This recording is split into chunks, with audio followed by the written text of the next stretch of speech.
Good morning, viewers. Today I am present before you with Harold Pinter's play The Birthday Party. In this audio cum video, I'll be talking how The Birthday Party is also known as a comedy of menace. Before I begin, it is advisable that you keep a notebook and a pen so that you can jot down the important points relating to this particular topic. It is also advisable that use earplugs while listening to this. So here I begin. The label A Comedy of Menace was first used in 1957 by David Campton in the subtitle of his play The Lunatic View, and was a year later applied to the plays of Pinter in a magazine article. A comedy of menace is a play in which the laughter of the audience in some or all situations is accompanied or immediately followed by a feeling of some impending disaster. Throughout such a play, the audience feels uneasy even while laughing, because of its perception of some threat, explicit or implicit, to the principal character and to the audience itself. In other words, the audience is made aware in the very midst of its laughter of some menace. The audience may be made to feel that the security of the principal character and even the audience's own security are threatened by some danger. Menace feeds on people's acceptance, no matter how reluctant, of the possibility of the danger which lurks round the corner, hidden as yet, and therefore all the more unnerving the connection between the character's predicament and the audience's private anxieties must be established strongly, or there will be no menace felt and no reason for the defensive laughter. In The Birthday Party, this mingling of comedy with a perception of danger pervades the whole play and at times becomes very conspicuous. Act 1 of the play opens with an amusing dialogue between Meg and Petty, and this is followed by an amusing dialogue between Meg and Stanley. These amusing dialogues occupy several pages and on the stage would take at least 15 minutes of acting time. But then comes the menace. Meg informs Stanley that she is expecting two gentlemen who are coming to stay in the boarding house for a couple of nights. Stanley at first refuses to believe what Meg has said, but she informs him that Petty had told her that very morning that the two gentlemen had met Petty on the previous night and had expressed a wish to come and stay in the boarding house. Meg says further that this boarding house is on the approved list. There is something about this piece of information pertaining to the two expected visitors that disturbs Stanley. Stanley had made enemies who wanted to do some damage to him. Of course, we never learn how or why those people had become antagonistic to him. Perhaps the danger from those people has not ended. Stanley's account of the second concert, which did not take place, gives rise to a strong sense of menace pertaining both to the past and to the present and future. The feeling of menace is reinforced when Stanley tries to scare Meg by saying that some people would be coming that very day in a van and would be bringing a wheelbarrow with them. Stanley says that those people would come and knock at the door of this boarding house because they would be looking for somebody whom they would want to take away in the wheelbarrow. Meg feels nervous on hearing this. Of course, here we laugh at Meg's childish fear, but at the same time, we experience a feeling of apprehension. There is some ambiguity about what Stanley has said. He may be anticipating that Meg would die and be carried away in a wheelbarrow, or he may be anticipating his own departure from here under duress, as actually happens at the end, or he may simply be trying to frighten Meg as a joke.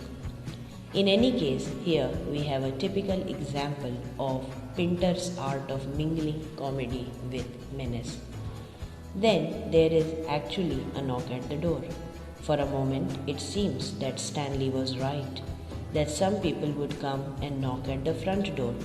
But when the door is opened, it is found that a girl called Lulu, who lives next door, has come to deliver to Meg a parcel.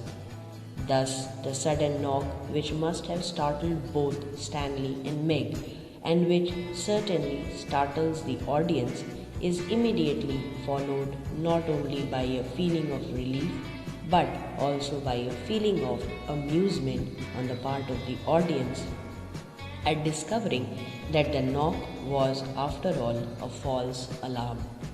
Then, after Meg has come shopping, there is a dialogue between Stanley and Lulu, which is quite amusing. Lulu, disappointed with Stanley, leaves after telling him that she thinks him to be a bit of a washout. The amusing dialogue between Stanley and Lulu is followed by a dialogue between Goldberg and McCann, who now arrive at the boarding house. This dialogue again produces a feeling of menace in the hearts of the audience. Goldberg does not disclose to him the nature of the job, but assures him that no harm will come to either of them in the course of their execution of the job. The audience naturally suspects that some criminal act has to be performed by these two men. Meg now returns from her shopping.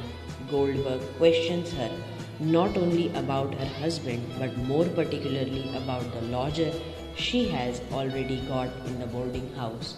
Goldberg's inquisitiveness about this lodger, namely Stanley, again gives rise to a feeling of anxiety in our minds because we begin to feel that the job which these two men have come to accomplish may have something to do with Stanley.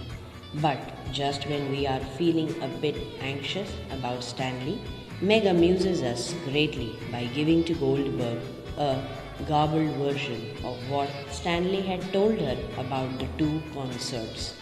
Meg's muddle-headedness makes her version a funny one. After Goldberg and McCann have retired to the room which Meg has assigned to them upstairs, Stanley, who had slipped away from the house, now returns.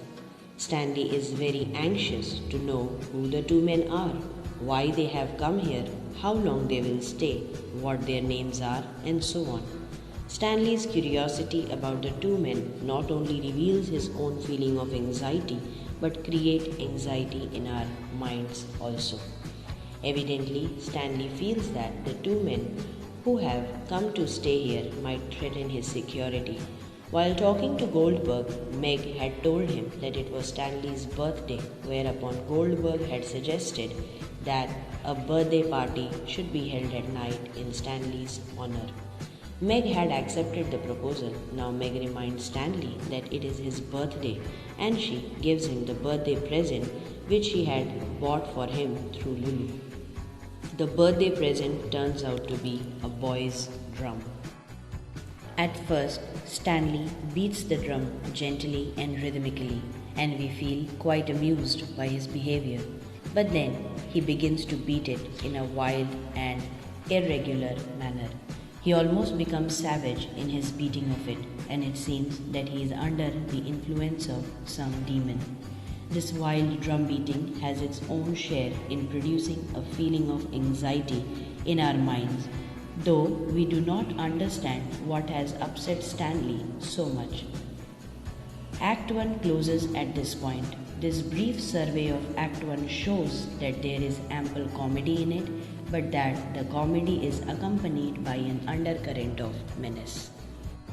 Act 2 again opens with a conversation which is amusing and amazing But in this conversation, there is already an underlying threat of violence and a possibility of danger. The manner in which Stanley talks to McCann is certainly remarkable, but at the same time, it expresses Stanley's inward anxiety about his safety and security.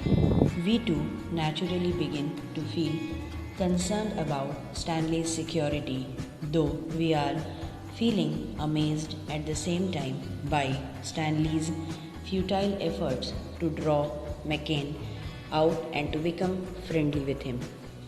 Stanley is then subjected by the two men to a grueling cross-examination. This situation is the most dramatic in the whole play, and it is also perhaps the most striking example of the mingling of comedy and menace. Then the birthday party begins. There is plenty of fun and frolic, but Stanley sits silent and still. After the terrible ordeal through which he has been as a result of the interrogation and the bullying, perhaps Stanley is also thinking at this time of what might come next. Blind man's buff follows. Everybody seems to be enjoying the game, but when there is a blackout, Stanley tries to strangle Meg, and after being pushed away by Goldberg and McCann, he tries to rape Lulu. The two persecutors then advance threateningly towards him, and here menace becomes more pronounced. Act 2 ends at this point. Act 2 is thus rich in comedy, but is also bristling with threats and violence. Thus, this act, which opened with tension between Stanley and McCann, ends with a much greater tension between Stanley and the two intruders. The menace becomes stronger when we learn from Goldberg's conversation with Petty that Stanley is suffering from a nervous breakdown. Then comes a situation which is very amusing and amazing, but which also has a touch of pathos to it. Lulu comes and complains that Goldberg had taken undue advantage of her last night and had seduced her by his cunning when her defenses were down. Goldberg's answers to Lulu's accusations are again remarkable. Goldberg holds Lulu herself responsible for his seduction of her. Goldberg has now fully recovered from his uneasiness and is able to make an interesting display of his wit and capacity for sarcasm. Goldberg is joined by McCann in this witty assault upon Lulu, and in fact there is a hint of menace and even violence in the way in which McCann calls upon Lulu to confess her sins to him. Lulu beats a hasty retreat, thus escaping the persecution to which she might have been subjected by the two gangsters. Then we see Stanley once again. He has undergone a complete transformation, both as regards his appearances and his state of mind. He is dressed in a dark, well-cut suit and a white collar. He is clean-shaven. There is hint of menace in the two men's offering to take Petty also along with them in the play. Ultimately, Goldberg and McCann take Stanley away, thus giving a concrete shape to the menace and the terror which the arrival of the two men had posed to the security of Stanley, who had hidden himself from the outside world in Meg's boarding house. Here indeed we have a tragic situation, with the menace reaching its highest point, because we do not know what would happen to Stanley. However, this tragic situation gives way to a bit of comedy when Meg, returning from the market, tells Petty that she was the belle of the ball at last night's party. So this is all about how the birthday party is a comedy of menace. I hope this audio cum video proves to be of help to each one of you. Kindly mention your questions and observations in the comment section below. Please do like, share and subscribe to the channel, and don't forget to click on the bell icon to get the latest updates. Thank you for your valuable time. Here's wishing everyone a great day ahead.